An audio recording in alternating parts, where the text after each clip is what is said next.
The heavy, sweet scent of grilled burgers and fresh-cut grass is the official smell of summer at my parents' house in Columbus, Ohio. It's a smell that should mean comfort, lazy afternoons, and the familiar chatter of family. For me, it mostly smelled like anxiety. I was sitting on the edge of the patio, nursing a lukewarm can of soda, trying to make myself as small as possible. This was my role at these gatherings. Ryan, 26, the quiet one, the gentle underachiever, the good son who still hadn't quite figured it out. I'd told my family I was a freelance digital artist. It sounded respectable enough, but they knew it was code for low-paying and inconsistent. My presence was a walking, talking question mark in their otherwise perfect suburban picture. And then, the rolling thunder of success arrived. Ethan's brand new Lexus LX purred into the driveway, its pearl white paint job so bright it hurt my eyes. My older brother, all 30 years of charismatic arrogance, stepped out like he was in a commercial.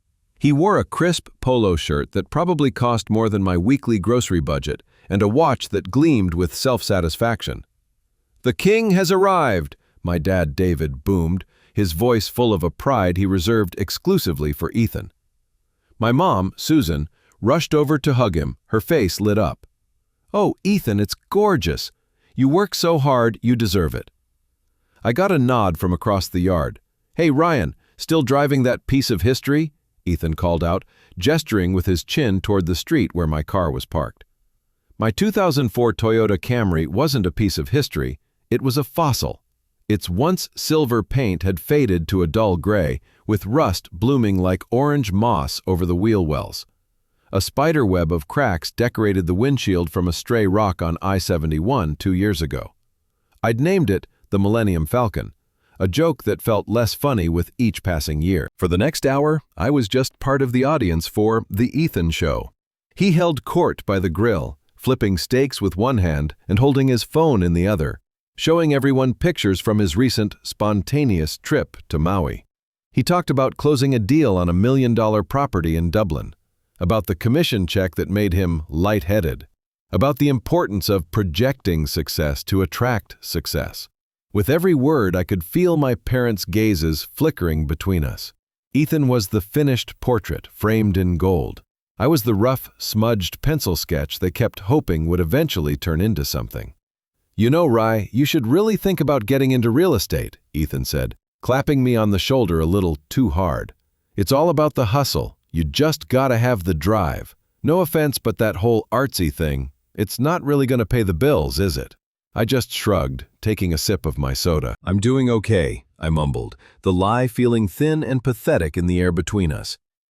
"Okay isn't gonna get you a house, little brother," he said with a wink. His tone was supposed to be playful, brotherly, but it was edged with the same condescending pity he'd been dishing out since we were kids. The tension finally snapped when he followed my gaze back to my car on the street. It looked especially sad parked behind my dad's shiny new Ford F-150. A few of the neighbors, out mowing their lawns, had newer, nicer cars too. My Camry looked like it had been abandoned there after a cross-country trek in the Great Depression. Ethan let out a loud laugh, drawing everyone's attention. "Dude, I'm not even trying to be a jerk, but you gotta get a new car," he said, pointing with a spatula. "You can't even afford a car that was made in this decade." A wave of hot shame washed over me. It wasn't the words themselves, but the reaction. My dad chuckled uncomfortably, a sound of agreement he tried to disguise as a cough. My mom offered a tight, pained smile that didn't reach her eyes. They were embarrassed for me. In their eyes, Ethan was right. I was a failure, and my rusty old Toyota was the proof parked right there for the whole neighborhood to see. I opened my mouth to say something, anything, a defense, a joke, a plea for him to just stop. But I was interrupted. Whump, whump, whump. It started as a low, deep thumping, a vibration I felt more in my chest than in my ears. I thought it was a semi-truck on the nearby highway, but it grew louder, more rhythmic, closer. Whump, whump, whump, whump. Ethan stopped talking. My dad looked up from the grill, confused. The sound was directly overhead now, a powerful guttural roar that swallowed all other noise. A massive shadow swept across the perfectly manicured lawn, plunging us into a brief, startling twilight. Heads tilted back. Jaws dropped. Descending from the clear blue Ohio sky was a helicopter. It wasn't a news chopper or a medical evac unit. It was sleek, impossibly black, with tinted windows that reflected our stunned faces back at us. A Bell 407, looking like something straight out of a blockbuster movie, was preparing to land in my parents' backyard. The downdraft hit us like a hurricane. Paper napkins and plastic cups took flight. The checkered tablecloth ripped from its clips and cartwheeled across the yard. The smell of burgers was replaced by the clean, sharp scent of jet fuel. My dad scrambled to hold down the patio umbrella as it threatened to launch into orbit. Neighbors, drawn by the incredible noise, were peeking out of their windows and creeping onto their porches, phones held up to record the spectacle. The helicopter landed with impossible grace, its skids settling onto the grass as gently as a butterfly. The massive blades began to slow, their percussive roar softening to a powerful hum. The entire world seemed to be holding its breath. Ethan's cocky grin had vanished, replaced by a mask of slack-jawed disbelief. My dad was just staring, his mouth a perfect O. Amid the chaos, I felt a strange sense of calm wash over me. This was it. This was the moment. Slowly, deliberately, I took one last, long sip of my soda. I set the can down on the patio table with a quiet click. I pulled up the sleeve of my faded hoodie and glanced at my cheap digital watch. 4:15 p.m. Right on time. I stood up, brushing the grass clippings from my jeans. All eyes were on me. "My ride is here," I said, my voice cutting through the stunned silence. As I took my first step off the patio and began walking calmly across the lawn towards the silent, black machine, I heard a sharp gasp behind me. It was followed by a soft, heavy thud. I turned back just in time to see my father kneeling over my mother, who had fainted dead away on the patio stones. The world, which had just been a whirlwind of rotor wash, leaves, and flying paper plates, suddenly snapped into a weirdly silent, slow-motion tableau. My dad, David, was already kneeling beside my mom, his face a mask of panic I hadn't seen since I broke my arm falling out of a tree at age 9. Ethan was frozen, his mouth half open, the smug smirk completely wiped from his face, replaced by a slack-jawed disbelief that was almost comical. Neighbors were definitely peeking now, their faces pressed against their windows like characters in a sitcom.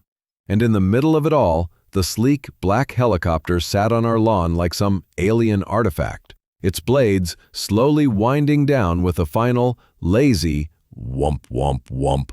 A hatch hissed open, and a woman in a crisp pilot's uniform, complete with aviator sunglasses and a no-nonsense ponytail, hopped down onto the grass. She walked toward me with an unhurried, professional stride, completely ignoring the family soap opera unfolding on the patio. "Mr. Hayes?" she asked, her voice calm and level over the fading whine of the turbine. I nodded, my throat suddenly dry. "That's me." "Chloe, your pilot," she said, offering a quick, firm handshake. "We have a minor issue. Air traffic control has a temporary hold on all non-commercial flights out of John Glenn Columbus International Airspace. Some kind of VIP movement. Should be clear in about 20 minutes. 20 minutes, my heart sank. 20 minutes was an eternity. I had planned this perfectly. The dramatic exit, the silent departure, leaving them to wonder. I didn't want a confrontation. I just wanted a definitive, final full stop to years of being looked down on.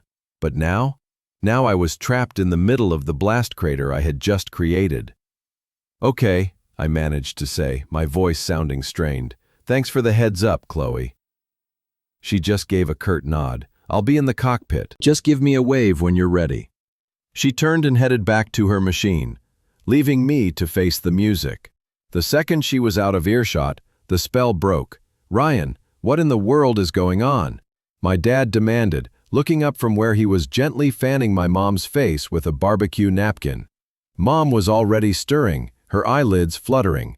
But before I could even formulate a half-truth, Ethan was on me. He grabbed my arm, his grip surprisingly tight. His charismatic, smooth real estate agent persona had evaporated, replaced by a desperate, aggressive stranger. "What is this, Ryan?" he hissed, his face inches from mine. His eyes, usually filled with condescending amusement when he looked at me, were now wide with a mix of fury and genuine fear. "Is this some kind of joke? Are you in trouble? Who are these people? You can't afford to rent a scooter for an hour, let alone a helicopter." I just looked at him, at his panicked face, and the way his knuckles were white where he gripped my bicep. For a split second, I felt a flash of pity. He lived in a world of predictable wins and measurable success. A new Lexus, a bigger commission, a fancier vacation. This was an alien variable that his entire worldview couldn't process.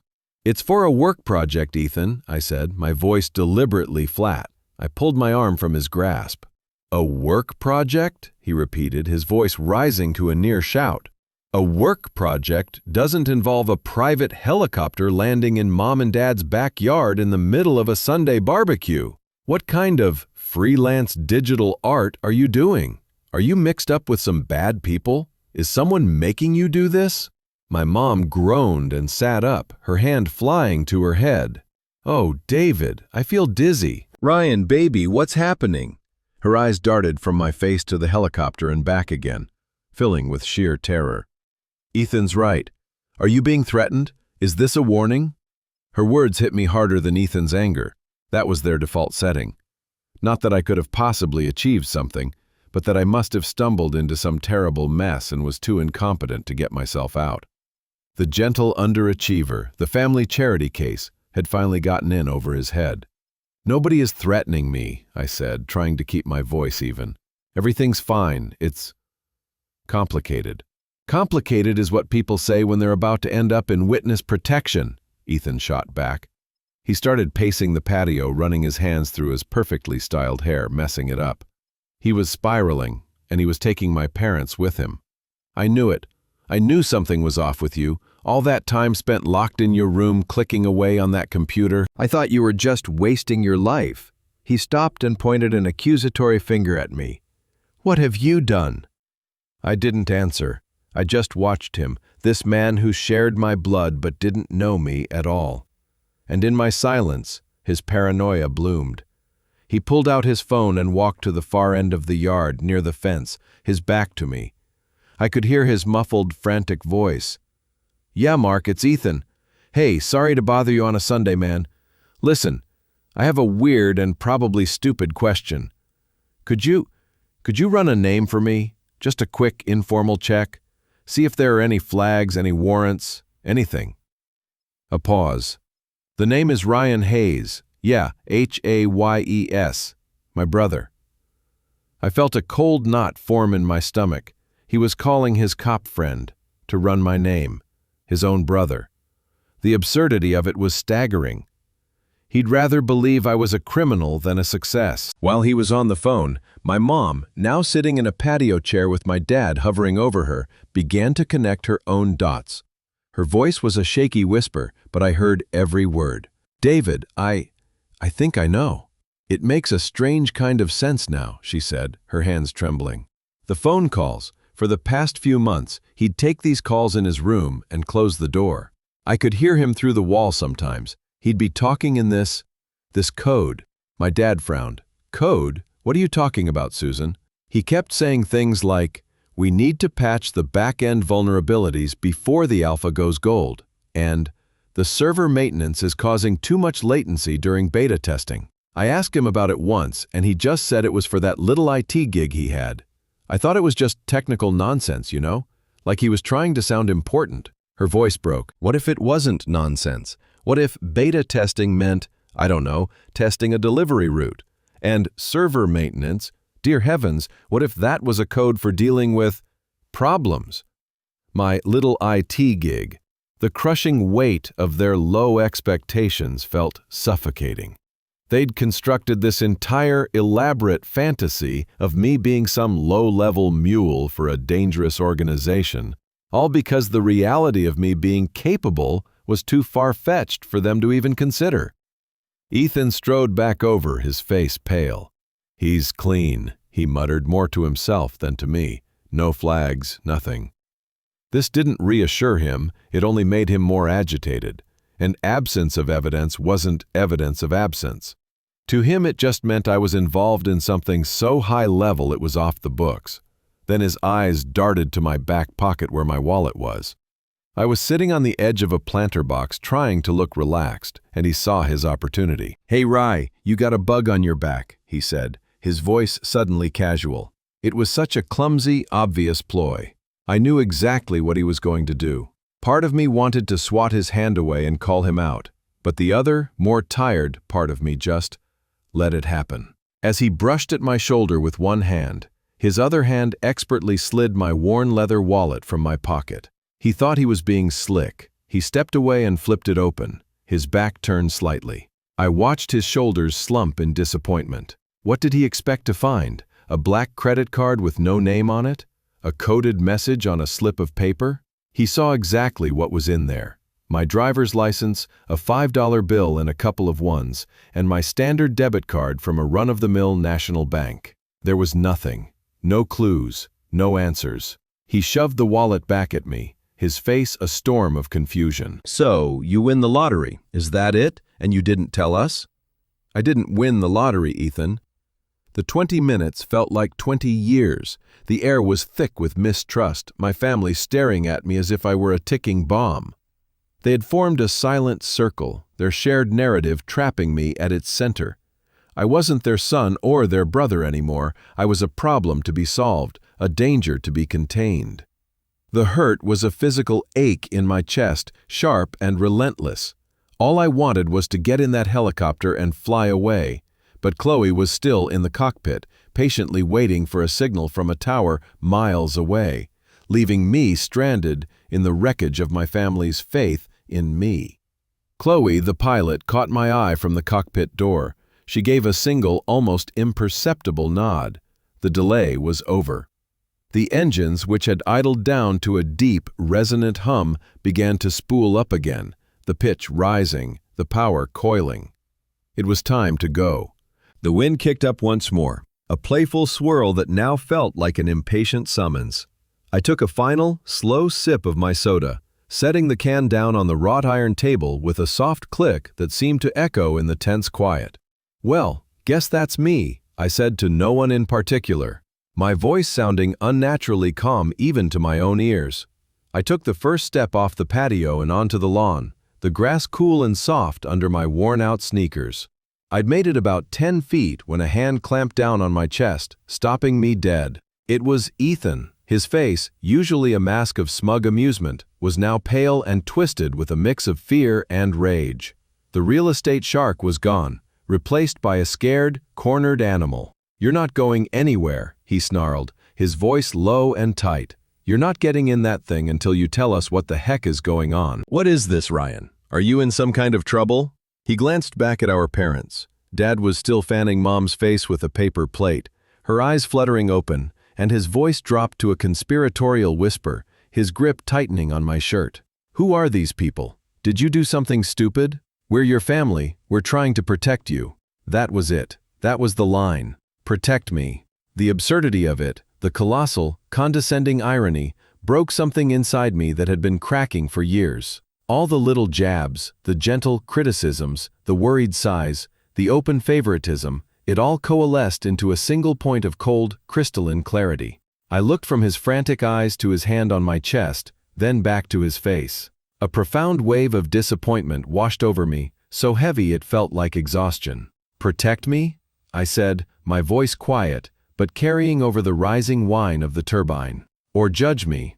I gently but firmly removed his hand from my shirt. "All you've ever seen is the beat-up Camry on the curb. You've never once asked about the 18-hour days I spent in front of a screen to make that Camry last one more month."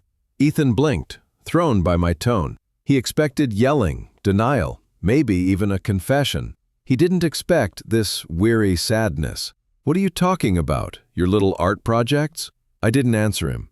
Instead, I slowly pulled my phone from my pocket. It felt like a lifetime ago in another world that he had mocked this very phone for having a cracked screen protector. My thumb swiped across the glass, the motion automatic, muscle memory from thousands of hours of work. The screen flared to life, a beacon in the gathering twilight. For 3 years, I wasn't just a freelance digital artist, I said, the words coming out measured and exact. I was the co-founder and lead designer of a video game startup. We called it Sylphion Interactive.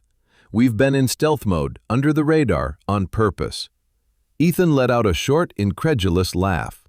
It was a reflex, his go-to defense mechanism when he felt his superiority threatened. A video game company? So what? You made an app? Good for you, little bro. Does that pay enough to get your oil changed? I ignored him. My gaze was fixed on our parents, who were now standing, watching me, their faces etched with total confusion. I tapped the screen and angled the phone so they could all see it. It was a press release, published just an hour ago on a major tech news outlet, the kind Ethan bragged about reading to stay ahead of the market. The headline was big, bold, and undeniable. Synthetics Corp acquires indie studio Sylphion Interactive for $750 million. I let the words hang in the air, let the number settle. $750 million.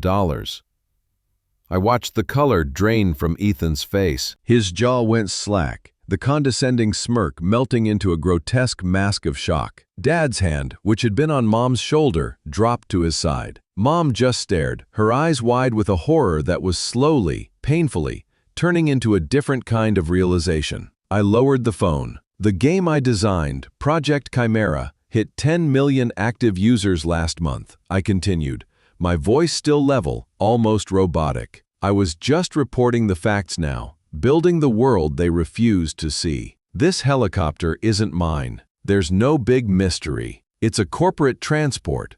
Synthetics is based in Chicago, and the acquisition was just finalized. There's an emergency board meeting to integrate our teams, and I have to be there. I looked from my brother's shell-shocked face to my parents' stunned silence. Then I delivered the final piece, the one that had been lodged in my throat for 6 agonizing months. And the reason I stayed in that crappy apartment, the reason I drove that crappy car until the wheels were about to fall off, I said, looking my mother directly in the eye, is because every spare dollar I've had for the last 6 months, every single cent that wasn't for instant noodles and keeping the lights on, went into paying off your mortgage. The thumping of the rotor blades was the only sound in the world. Outside our little bubble of drama, dogs were probably barking, kids were probably being called in for dinner. But here, on this perfectly manicured lawn in Columbus, Ohio, there was only the wind from the machine and a deafening, soul-crushing silence from my family. I didn't wait for a response. There was nothing left to say. The silence on the patio was heavier and more suffocating than any argument we'd ever had. I turned my back on them, on my mother's ghost-white face, my father's slack-jawed confusion, and Ethan's shattered mask of arrogance, and walked toward the waiting helicopter. The blades were still spinning with a rhythmic thump, thump, thump, a sound that felt like the new heartbeat of my life. Chloe, the pilot, gave me a small, professional nod and held the door open. As I climbed in, buckling myself into the plush leather seat, I didn't look back. I couldn't. The moment the helicopter lifted off the ground, the feeling was instantaneous. It wasn't a jolt, but a smooth, powerful ascent, like being pulled up by an invisible hand. My parents' meticulously cared-for lawn, the scene of so many years of quiet humiliation, shrank below. The patio became a tiny square, the grill a silver speck, and on that square were 3 little figures frozen in place. My family.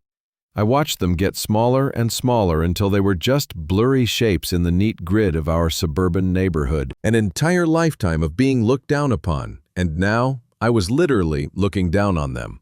But there was no triumph in it, no "I told you so" satisfaction. There was only a profound and hollow ache. A single tear, hot and unexpected, broke free and traced a path down my cheek. It was a tear of relief, yes, but it was also a tear of grief for the family I thought I had, and the chasm that had just opened up between us. I spent the flight to Chicago in a daze, the city lights below blurring into a river of gold. The meeting with the synthetics board was a whirlwind of handshakes, legal jargon, and discussions about synergistic integration strategies that sounded like a foreign language. But my mind wasn't really there. It was back on that lawn in Columbus, replaying the look on my mother's face when she realized my crappy apartment was a strategic choice, not a sign of failure. Replaying the way Ethan's face had collapsed when he understood that every spare dollar hadn't gone to some frivolous hobby, but to giving our parents the security he was always bragging about being able to provide. I didn't see what happened immediately after I left, not with my own eyes. But I found out later, much later, in a conversation that would change everything all over again. Apparently, after the shockwave of my departure passed, my family stumbled back into the house as if walking through deep water. My dad told me that Mom just sat on the couch, wrapped in a blanket, sobbing quietly. She wasn't processing the money, she was processing the years she had spent worrying about the wrong things, offering me leftover casseroles with pity in her eyes, never once guessing the scale of the burden I was carrying. She was mourning her own lack of faith. Ethan, however, reacted differently. His disbelief quickly curdled into a feverish, obsessive need to understand. He couldn't accept the reality that had been handed to him. The brother he'd defined himself against, the quiet, unambitious loser who served as the benchmark for his own success, was now a multi-millionaire. It didn't compute. He told me later that his hands were shaking as he paced the living room, pulling up the press release on his phone again and again, as if staring at the headline would make it make sense. Synthetics Corp acquires indie studio Sylphian Interactive for $750 million. Unable to let it go, he retreated to his old bedroom, the same one he'd had in high school, and opened his laptop. He told me he felt like a detective in one of those cheap TV shows, convinced there was still a piece of the puzzle he was missing. He started with a deep dive into Sylphian Interactive. The main website was already scrubbed, redirecting to a sterile synthetics landing page. But Ethan was smart, I'll give him that. He knew how to dig. He searched for a cached version of the site from a few months back. And that's when he found it. An old, unupdated About Us page from before we went into complete stealth mode. It had employee bios. My picture was there with the title Co-founder and Lead Designer. And right next to mine was another picture. A face Ethan hadn't seen in over a decade, but one he instantly recognized. The name below it hit him like a physical blow. Lead programmer and co-founder, Kevin Tanaka. As Ethan would later confess to me, his blood ran cold. Kevin Tanaka, the quiet, brilliant, socially awkward kid from his graduating class. The nerd he and his popular friends had relentlessly tormented for 4 years.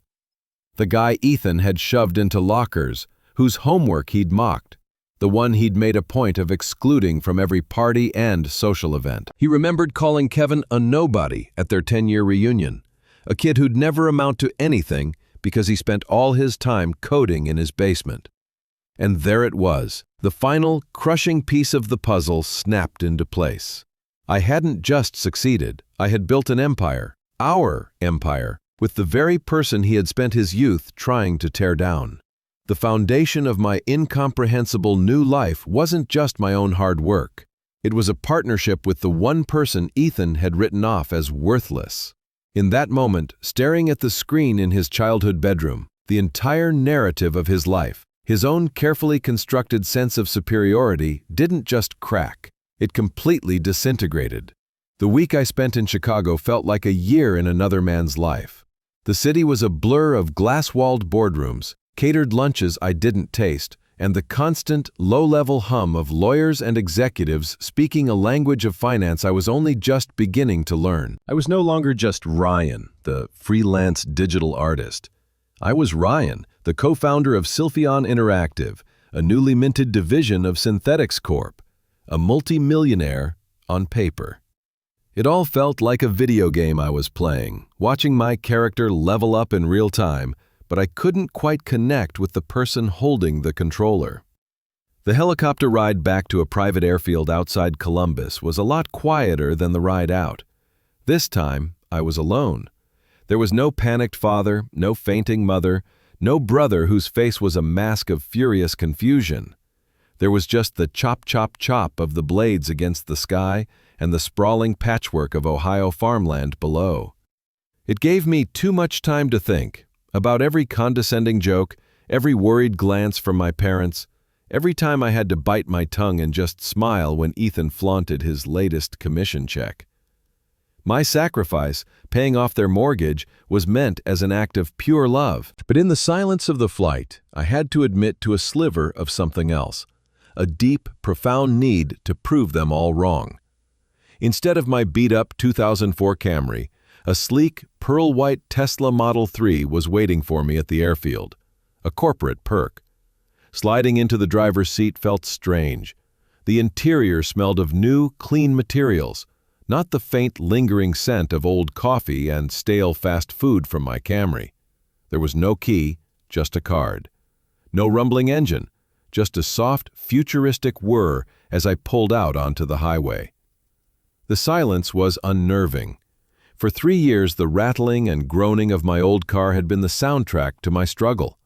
It was a constant reminder of what I was sacrificing, what I was working toward. This new silent perfection felt sterile, like a trophy I hadn't quite figured out how to display. I drove the 20 miles to my parents' house on autopilot. The familiar turns, the oak trees lining the street, the mailboxes with their peeling paint. It was all the same, a snapshot of the life I had just violently upended. As I pulled into the driveway, my heart started to pound against my ribs.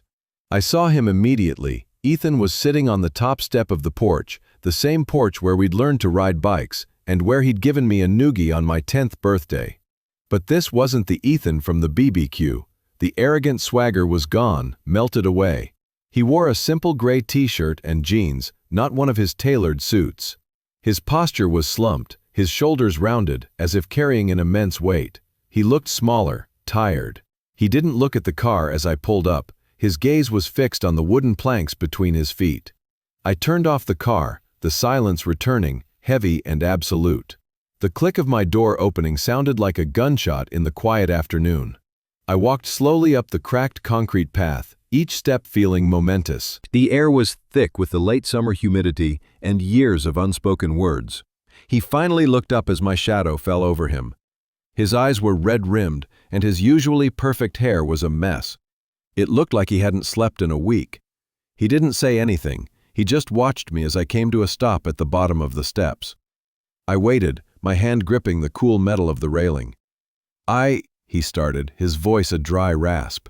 He cleared his throat and looked away, toward the lawn where the helicopter had landed. The patch of grass was still slightly flattened. I was an arrogant idiot. The words came out in a low rush, clumsy and raw. He finally met my eyes, and for the first time, I didn't see jealousy or condescension. I saw a deep, cavernous shame. I'm sorry, Ryan, for everything, for all of it. I'm just sorry. An apology, a real one. For years, a part of me had craved this more than the money, more than the success. Now that it was here, I didn't feel the triumphant glee I'd always imagined. I just felt a profound weariness, a deep-seated sadness for the brothers we could have been. I nodded slowly, unable to form words just yet. He seemed to take my silence as a signal to continue. He fumbled with his phone, his hands shaking slightly. I've been reading. About Sylphion. About you. He swallowed hard. Then I found an old version of the website, the About Us page. He paused, and his voice dropped to almost a whisper, laced with a new kind of horror, a dawning comprehension that went beyond just my success. Kevin Tanaka, the co-founder, the lead programmer. He looked at me, his eyes pleading. You did that on purpose, didn't you? Partnering with him? The question hung in the air between us. Kevin Tanaka, the quiet, brilliant computer whiz from our high school. The kid Ethan and his friends had relentlessly tormented, calling him a nerd and a loser, stealing his notes, and accidentally tripping him in the hallways. The memory was so vivid, it felt like yesterday. I let out a long, slow breath and gave a small, sad smile. When I had the idea for Project Chimera, I knew the game engine required was beyond my abilities. I needed the best, most innovative coder I had ever known. That was Kevin, I said, and every word was the honest truth. I looked at the house, then back at my brother's broken expression. But, I admitted, my voice softer, I can't say the thought of the two people you'd written off as complete failures, building an empire together, didn't cross my mind once or twice. A humorless laugh escaped Ethan's lips. He scrubbed a hand over his face, the picture of defeat. He had tried to tear us both down, and in the end, we had built each other up into something indestructible. The irony was a cruel, perfect justice, and he knew it. We stood in silence for another minute, the power dynamic between us not just inverted, but shattered and remade into something unrecognizable. I could have left then.